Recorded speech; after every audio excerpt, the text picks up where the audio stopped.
and welcome to Unique World Productions and Viral Swag TV presents House of Reality Season 4 जहाँ entertainment होगा more. Radio partner Sayaji FM, passion partner boss collection, venue partner PhD farm and food partner Pandya's kitchen.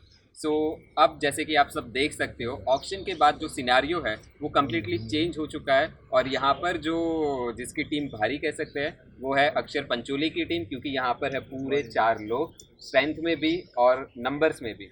और बात करें यहाँ पर अक्षर बारूद की टीम में तो सिर्फ बचे हैं एक अकेला अरकान, the one man army of season 3। वो कंटिन्यू कर रहे हैं सीज़न 4 में। और ये स्टेज हम आपको याद दिला दें कि इसी पड़ाव पर आकर अरकान का एलिमिनेशन कहीं ना कहीं हुआ था। बट अरकान इकलौता ऐसा कंटेस्टेंट है जो शायद इन सब पर भारी पड़ सकता है। तो ये देखना इंटरेस्टिंग रहेगा कि आने वाले जो एपिसोड्स है उसमें कैसे गेम बदलाव लेता है। तो चलिए अब चलते हैं अपने अगले पड़ाव पर। सो अब आप सबके लिए एक इंटरेस्टिंग टास्क है जिसका नाम है टिकट टू फिनाले। सो ये टिकट जो है फिनाले की वो कोई छोटी मोटी टिकट नहीं है।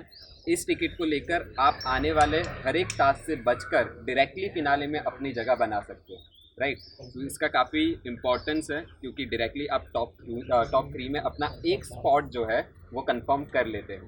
तो ये जो टिकट टू फिनाले टास्क है उसके 4 अलग अलग पड़ाव है जो धीरे धीरे सारे रिवील हो गए।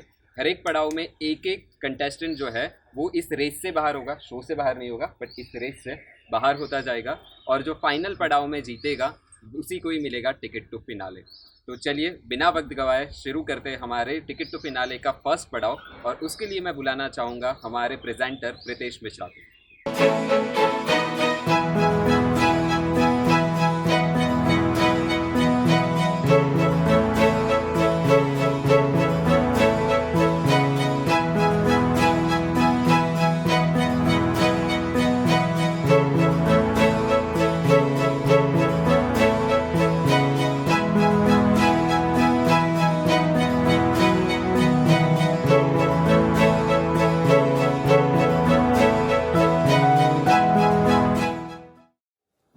टिकट टू फिनाले के स्टेज 1 में हर कंटेस्टेंट को यहाँ पे आना है और अपना डीपेस्ट डार्केस्ट सीक्रेट रिवील करना है। On the basis of intensity हम उसमें से जज करेंगे और जो बेस्ट होंगे वही नेक्स्ट राउंड में आगे जाएंगे। अभी टिकट टू फिनाले के 5 कंटेंडर्स है, लेकिन जो स्टेज 2 है, स्टेज 2 में सिर्फ 4 ही लोग आगे जाएंगे। टीम अक्षर बारोट में सिर्फ एक ही पार्टिसिपेंट है, तो हो सकता है कि यहीं पे उनके टिकट टू फिनाले का सपना खत्म हो जाए। तो ज़्यादा टाइम ना वेस्ट करते हुए हम शुरू करते हैं उस तरफ से जहाँ पे पड़ रहा थोड़ा भारी है, बिकॉज वहाँ पे 4 कंटेस्टेंट्स हैं। तो सबसे पहले मैं बुलाना चाहूँगा शहबाज को। Hello sir. शहबाज, आप बताइए आपका डीपेस्ट डार्केस्ट सीक्रेट। मेरा सीक्रेट कुछ ऐसा है कि मैं शुरू से बताना चाहूँगा, ज़्यादा टाइम नहीं लूँगा। मैं एक लड़की से मिला था। ये सीक्रेट आज तक किसी को नहीं पता है जो लास्ट में आएगा। सॉरी टू मैं तुम्हारा थोड़ा टाइम लूँगा, बट मेरी एक दोस्त थी, मैं किसी का नाम तो लेना नहीं चाहूँगा, बट मैं उसके थ्रू एक लड़की से मिला था यहीं बड़ोड़ा में, बिकॉज वो लड़की रहती थी गोधरा में।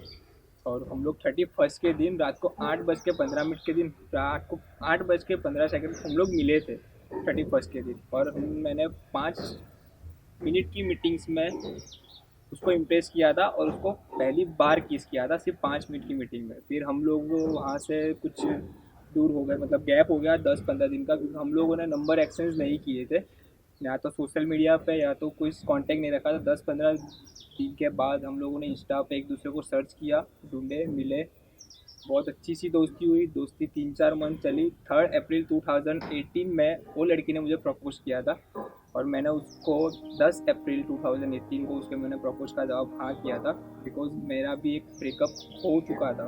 उसके बाद वो लड़की से मैं काफ़ी 2-2.5 साल के करीब रहा। हम लोग बहुत अच्छे से रहे, घूमे फिरे, शॉपिंग्स की, और मैं कब उससे प्यार कर बैठा मुझे नहीं पता। बट लास्ट मोमेंट एक ऐसा आया था कि उसने मुझे कॉफ़ी शॉप में बुलाया था, बिकॉज हम दोनों की कास्ट अलग थी और मैं था मुसलमान और सी इज़ अ क्रिश्चियन। मैं उसका नाम नहीं लेना चाहूँगा, बट हम लोग एक दूसरे से बहुत बहुत मोहब्बत करते थे। लास्ट मोमेंट में उसने मुझे कॉफ़ी शॉप पे बुलाया था, बिकॉज उसकी बात भी सही थी कि कास्ट के हिसाब से हम लोग शादी नहीं कर पाएंगे, बिकॉज उसके घर में उसके पापा नहीं थे, तो मम्मा बड़ी स्ट्रिक्ट थी, तो हम लोग रिलेटिव्स की वजह से हम लोग एक दूसरे से अलग होना पसंद किया हम लोगों ने। बट मेरा एक सीक्रेट यही है कि मैंने उसको खोने के डर से सुसाइड करना भी ट्राई किया था। बस उसी टाइम पे मेरा एक दोस्त ने मुझे रोक लिया और मुझे उस लड़की की काफ़ी सारे बात दिमाग में आ गई थी कि अब कुछ भी करो, मैं आपकी लाइफ में रहूँ या ना रहूँ, बट अब कभी गलत रास्ते में मत जाना। तो मैं ऐसा समझूँ कि मेरा प्यार कमज़ोर था, तो मेरा प्यार वहीं पे मैं तुमसे बहुत नफरत करने लगूँगी। सो गाइस, मैं आप सबको बताना चाहता हूँ कि मोहब्बत करते हो तो प्लीज़ रिलेटिव कास्ट पे मत जाना सर, बहुत तकलीफ होती है। मैं उससे मैं अगर वो वीडियोस देख रही है, उस तक वीडियोस पहुंच रहे, तो मुझसे एक मैसेज बताना चाहूँगा कि तू जहाँ भी रहे, रब ताला तुझे हमेशा खुश रखे। बस मैं उसके कुछ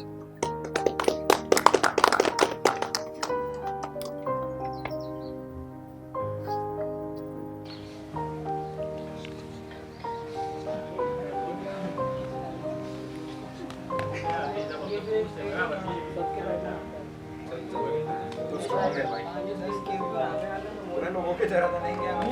चल आजा आजा। और वो कह रहे थे पागल वाले रिपोर्ट करें उसके लिए नाम पागल का है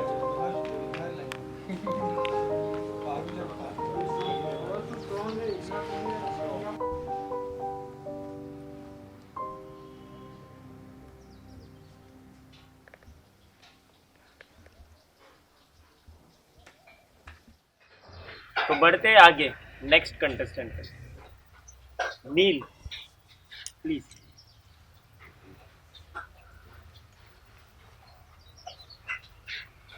नील बताइए आपका सीक्रेट जो आज तक इस दुनिया से छुपा है। सीक्रेट के बारे में वो है कि सबके बारे में अभी तक ये जो इतनी हमारी एज हुई है, उसमें एज में हर किसी को कहीं ना कहीं किसी ना किसी से प्यार हो गया होता है। तो बस बात ये है कि जब हम भी थे 11-12 में, तो ऐसा था कि चलो दोस्त की गर्लफ्रेंड है तो हमारी भी गर्लफ्रेंड होनी चाहिए, और ऐसे ही मस्ती मस्ती में किसी को भी प्रपोज कर दिया और ऐसा सोचा कि चलो गर्लफ्रेंड बन जाएगी और प्यार कर लेंगे ऐसा। तो फिर एक मैं जब 11 साइंस में था, सेकंड सेमेस्टर चल रहा था, तब क्लास में एक लड़की थी जिसका नाम तो नहीं लेना चाहूँगा, क्योंकि जब मैं आगे स्टोरी बताता हूँ पता चलेगा क्यों इसके साथ मैंने प्यार किया। वो क्या थी, मैं जब सूरत में रहता था तो वहाँ पे पीजी में रहती थी वो लड़की। तो लड़की उधर रहती थी और मैंने उसको प्रपोज किया। उसने 1 वीक बाद मुझे आंसर दिया कि यस हो गया। तो मैं जब इधर बड़ौदा में आया 12th तक, तब तक हमारा रिलेशन भी था। उसके बाद कुछ वहाँ से प्रॉब्लम आई, दोनों का नहीं मिला कुछ थिंग वगैरह, तो उसने हमारा उन दोनों ने मिलकर डिसीजन किया कि अब हम जुदा हो जाते हैं वैसा। फिर यहाँ के सब कुछ मैं भूल गया था वगैरह, सब क्लासेस चल रहे थे, सब हो रहा था। मैं जहाँ जिस क्लास में हूँ वैसे उसी क्लास में मेरा एक दोस्त है, तो उस दोस्त के घर पे ऐसे ही हमने सब एक दिन मिले। सब पता नहीं था, इधर बड़ौदा में नहीं आया था, कोई जानता नहीं था, एक दोस्त वगैरह मिला तो एक महीने 2 महीने बाद ऐसे ही कि चलो दोस्त के घर पे मिलते हैं ऐसा। तो मैं जब उसके घर पे गया तब पता चला वो मेरी दोस्त की बहन थी। तो और फिर उसी दिन उसी रात को उस लड़की ने मुझे, उसके बाद कभी बात नहीं हुई थी, उस दिन उसने मैसेज करके बताया कि ये बात तूने बताई है तेरे दोस्त को, मतलब कि उसके भाई को। मैंने बोला नहीं बताई है, और अभी तक ऐसा ही है कि हम बात बताई नहीं है ये, क्योंकि हर कोई भी हो दोस्त की बहन के साथ ऐसा हो तो सबको बस यही सीक्रेट है कि आज तक किसी को बताया नहीं, और उसका नाम भी मैं नहीं लेना चाहूँगा और बताना भी नहीं।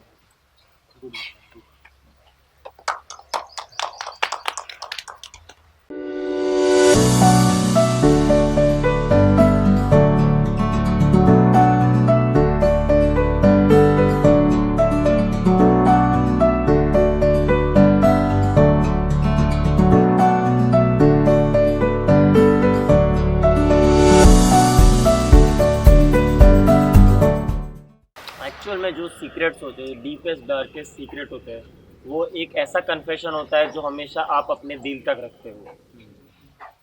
Okay next senior borrowed Gaurang.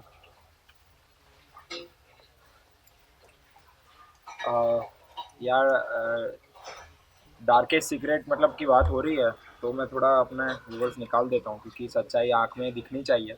तो इसके लिए और जो सीक्रेट की बात होती है तो कहीं ना कहीं मुझे लगता है कि मोस्टली पीपल का जो सीक्रेट होता है वो लव चैप्टर ही होता है, मोस्टली सभी सभी लोग का।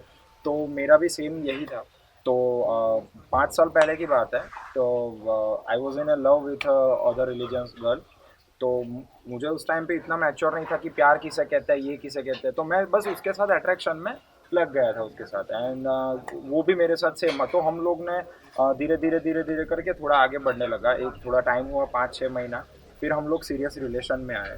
सीरियस रिलेशन में आने के बाद हम लोग ने एक स्टेप आगे बढ़ना चाहा। पर एज आई सेड कि वो अदर रिलीजन की लड़की थी। तो वहीं पे हमारा पूरा रिफ्यूज़ हो गया। बट द थिंग इज़ कि इतने सालों बाद भी मैं ये सीक्रेट रिलीज ये कर रहा हूँ कि इतने सालों बाद भी हम लोग स्टिल अभी भी रिलेशन में है। रिलेशन इन द सेंस कि एक फ्रेंड की तरह, एक अच्छे दोस्त की तरह, एक प्योर सोल की तरह। उनका भी फैमिली है, उनके भी है, पर हमारा भी है। पर एक दोस्त की तरह हम अभी भी साथ रहते हैं। तो मेरा ये मैसेज है कि प्यार होता है, सब सही बात है, पर प्यार के अलावा भी बहुत सारे रिलेशन है।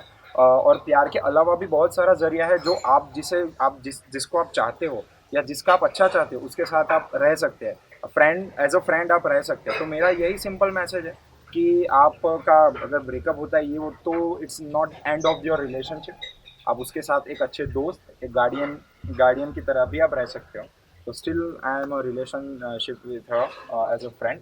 तो यही है मेरा darkest secret. there is a quotation that even after being in relationship, जब आप रिलेशनशिप से बाहर आ जाते हो, यानी कि जब आपका ब्रेकअप हो जाता है, अगर उसके बाद भी अगर आप अपने उस पार्टनर के साथ किसी भी तरीके के रिलेशनशिप में हो, यानी कि आप बात कर रहे हो, तो वहाँ पे सिर्फ दो ही पॉसिबिलिटी है। Either you never truly did love, और else you now also feel the same what you felt previously. With no context to what Gorang said, but इसी चैप्टर से कुछ रिलेटेड था, तो this is what I express. Now मैं बुलाना चाहूँगा next contestant को, that is Siddharth.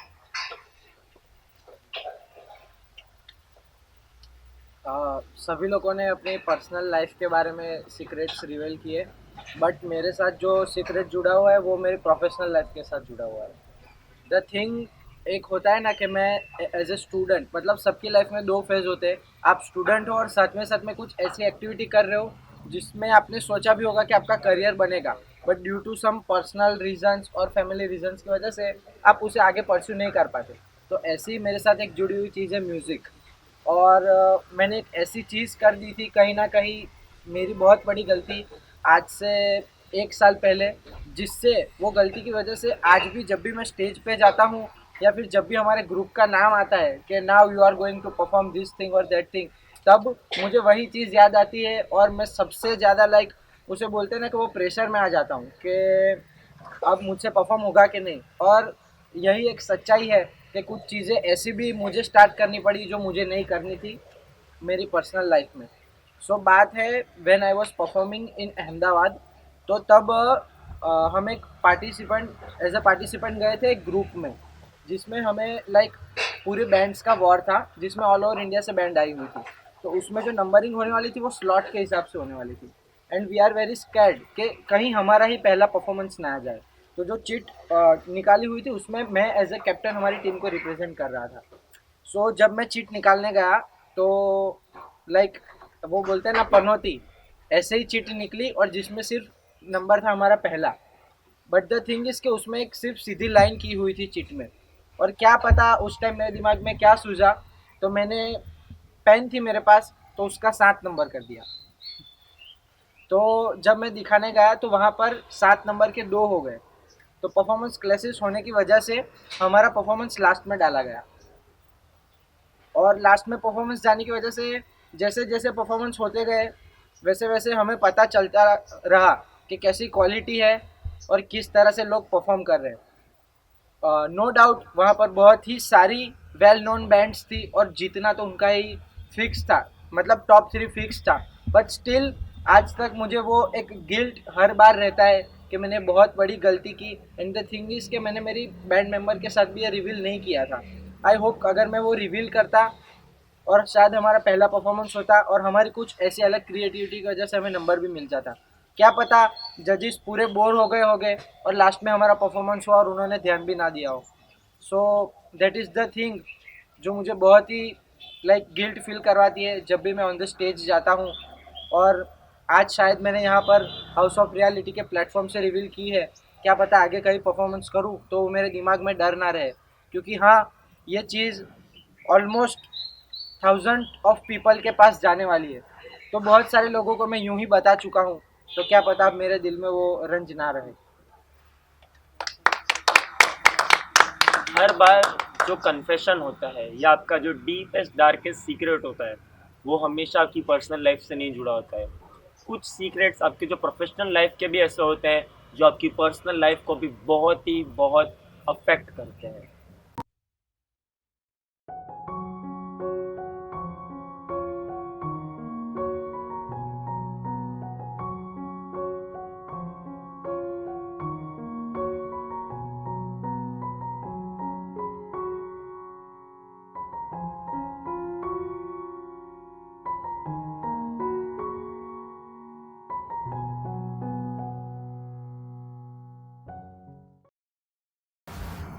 So moving to the only contestant of team Akshar Baro, Arkan.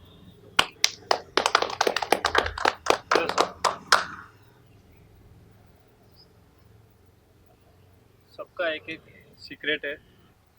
So obviously मेरा भी एक है जो मैंने अभी तक किसी को नहीं बताया सिवाय एक फ्रेंड के।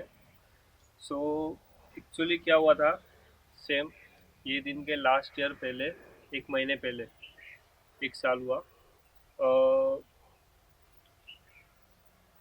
मेरी एक गर्लफ्रेंड है जो लॉन्ग डिस्टेंस रिलेशनशिप में, इंटरनेशनल, जो अल्गेरिया रहती है। सो उसने मुझे पहली बार मैसेज किया था कि रमज़ान मुबारक। सो मैंने उस टाइम नहीं देखा कौन है क्या है, फिर एक दो दिन रहा मैसेज, फिर एक्सेप्ट की, फिर धीरे धीरे बात हुई और पता नहीं चला वो बातें कब रिलेशनशिप में आ गई। सो वही बहुत लोगों ने कहा कि ये लॉन्ग डिस्टेंस रिलेशनशिप में कुछ नहीं है, ट्रस्ट मत करो, क्योंकि वो लोग ने कर चुका है पहले वो लोगों ने। पर मुझे पूरा विश्वास है मुझ पर और उस पर जो लड़की है। तो बीच में कहीं ऐसा हुआ था अभी 2 महीने पहले एक्चुअली कि 5 दिन तक कोई मैसेज नहीं था, कोई रिप्लाई नहीं था।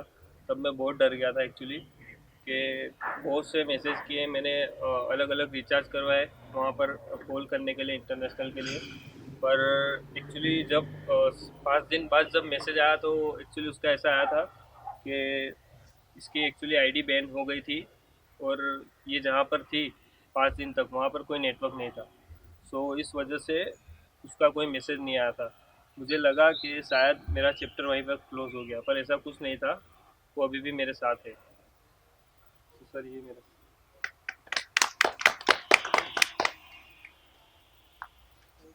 तो यहीं पर हमारा जो फेज़ 1 है हाउस ऑफ रियलिटी सीज़न 4 का टिकट टू फिनाले के पड़ाव का ख़त्म होता है। अब हम में जानेंगे कि कौन है वो 4 कंटेस्टेंट जो जाएंगे अगले पड़ाव में और कौन है वो कंटेस्टेंट जो यहीं से जाएगा डायरेक्ट एलिमिनेशन। बने